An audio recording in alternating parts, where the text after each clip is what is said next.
अगर आप जवाहर नवोदय विद्यालय की तैयारी करना चाहते हैं और उसमें अच्छा नंबर लाना चाहते हैं, कम से कम 95 प्लस, तो आप इस चैनल को सब्सक्राइब कर ले सबसे पहले। उसके बाद आप इस वीडियो को पूरा तो आज आपके लिए मैं वीडियो लेकर आई हूँ औसत, और आज मैं आपको औसत बताऊंगा। तो सबसे पहले चलिए देखते हैं कि औसत क्या होता है। देखिए,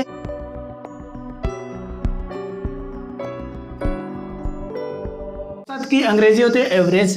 एवरेज मतलब औसत होता है। औसत किसे कहते हैं? जैसे कहते दो संख्या दी जाए या दो से अधिक संख्याएं आपको दी गई रहे और उसको जोड़िए और जितनी संख्या दी रहे उसी से भाग दिया जाए, जो प्राप्त होता है वही औसत कहलाता है। जैसे दी रहे और इन दोनों को जोड़ दीजिए और जितना संख्या दी रहे उसी से भाग दीजिए। देखिए 2 + 4 1 2, यानी 1 2, दो संख्याएं 2 से भाग दीजिए। 4 2 6/2, 2 × 9 2, 2 3 6, यही आपका औसत हुआ। तो चलिए इसमें कि चैप्टर की सवाल देखते हैं। देखिए यहाँ पर पहली सवाल आपको दी गई है 5, 3, 7, 8, 2, 9, 1 का औसत निकालिए। तो आप क्या करेंगे, इसको जोड़ लीजिए। 5 + 3 + 7 + 2 + 8 + 9 + 1। अब देखिए यहाँ पर कितनी संख्या दी गई है, 1 2 3 4 5 6 7 7। अब देखिए इसको जोड़िए, कितना हो जाएगा, 9 1 10 10 8 18 18 2 20, 20 में 7 जोड़िए 27 27 3 30 30 5 35/7, 7 का नाम 7 7 5 35, यानी इतनी संख्याओं का औसत 5 है। यही आपका उत्तर।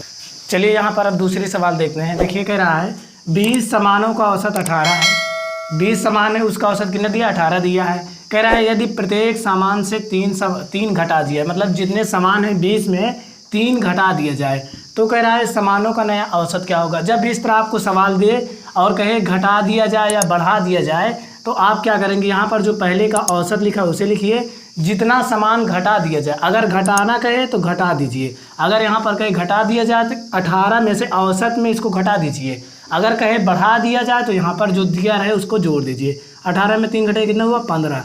ये आपकी ट्रिक है। तो देखिए इसमें किसमें आ रहा है, तीसरे विकल्प में, तो यानी आपका तीसरा विकल्प सही है। देखिए यहाँ पर तीसरी सवाल कह रहा है प्रथम 5 सम संख्याओं का औसत बताइए। तो देखिए यहाँ पर ऑप्शन दिया है 5, फिर दिया है 6 7 8। अगर आपको सम संख्याओं का औसत कहे, यहाँ पर प्रथम 5 संख्याओं का औसत कहे या चाहे जो कहे, यहाँ पर अगर सम आपको दे तो जो यहाँ पर संख्या लिखी रहे उसी में एक जोड़ दीजिए। अगर सम कहे तो एक जोड़ दीजिए, विषम कहे तो वही रहेगा, घटाना नहीं है। विषम कहे तो वही रहेगा, सम कहे तो एक जोड़ दीजिए, यानी 6। आपका दूसरा विकल्प सही है। अगली सवाल देखते हैं। कह रहा है 4 संख्याओं का औसत 40 है, पहली 3 संख्याओं का योग 75 है, चौथी संख्या बताइए। देखिए यहाँ पर दिया है 4 संख्याओं का औसत 40, तो यहाँ पर क्या लिखेंगे, 4 × 40 लिख देना, जो औसत दिया उसी में गुणा कर देना। गुणा करिए, 40 चौको कितना होता है, 160 हो गया। देखिए पहली 3 संख्याओं का योग दिया 75, ये 4 संख्याओं का औसत है। जो 3 संख्याओं का योग दिया है इसी में घटा दीजिए 75। 0 में 5 नहीं कटेगा, यहाँ से 1 2 डालो, 10 में से 5 गए 5, यहाँ बचा 5, यहाँ से 1 2 डालो, 15 में से 7 गए 8, यानी कि 85। चौथी संख्या जो पूछ रहा है, चौथी संख्या क्या होगी, 85 होगा। आपका चौथा विकल्प सही है। चलिए अगली सवाल देखते हैं। कह रहा है 3 संख्याओं का औसत 9 है, पहली 2 संख्याओं का औसत 12 है, तो तीसरी संख्या बताइए। देखिए सेम इसी तरह है, आपको जब भी इस तरह सवाल मिले, जो यहाँ 3 संख्या दे रहे, जो औसत दिया रहे उसमें गुणा कर दीजिए। क्या लिखेंगे, 3 × 9, 3 9 27। फिर देखिए पहली 2 संख्याओं का औसत 12 है, 2 संख्याओं का औसत कितना 12 है, क्या लिखेंगे, 2 × 12, 12 दूनी 24।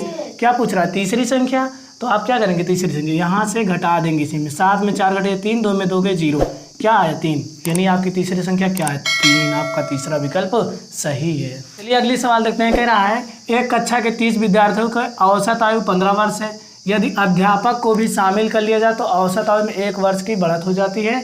अध्यापक की आयु ज्ञात कीजिए। देखिए दिया है कि कक्षा में 30 विद्यार्थी हैं, उनकी औसत आयु 15 वर्ष है, फिर अध्यापक को भी शामिल कर लिया जाता है तो औसत आयु में 1 वर्ष की वृद्धि हो जाती है। तो पूछ रहा है अध्यापक की आयु ज्ञात कीजिए। जब इस तरह आपको सवाल दे तो आपको यही ट्रिक लगानी है कि जो पहले का औसत दिया है, यहाँ पर औसत दिया है 15, क्या दिया है 15, उसके बाद प्लस लगाइए जो नई संख्या हो। देखिए यहाँ पर 30 विद्यार्थी है, जब अध्यापक को मिला है तो 30 में 1 जुड़ेगा, 31 हो जाएगा, तो यहाँ पर 31 हुआ और वृद्धि कितने की हुई, 1 की ही वृद्धि हुई ना, तो यहाँ पर 1 से गुणा कर देंगे। क्या लिखेंगे, 15 + 31, 5 1 6, 3 1 4, 46 वर्ष। अध्यापक की आयु कितनी है, 46 वर्ष, यानी आपका तीसरा विकल्प सही है। जब इस तरह सवाल आए आप बस यहाँ पर जो औसत लिखा है उसे लिखिए, जो यहाँ पर पुरानी संख्या है यहाँ पर 1 की वृद्धि हो रही है उस वृद्धि को जोड़ दीजिए और 1 से गुणा कर दीजिए, जितने की वृद्धि उसमें गुणा कर दीजिए, बस यही आपका उत्तर आ जाएगा। तो एक और सवाल चलिए अगली सवाल देखते हैं। कह रहा है एक स्कूल में उमेश की 11 महीनों की कुल उपस्थिति 396 है।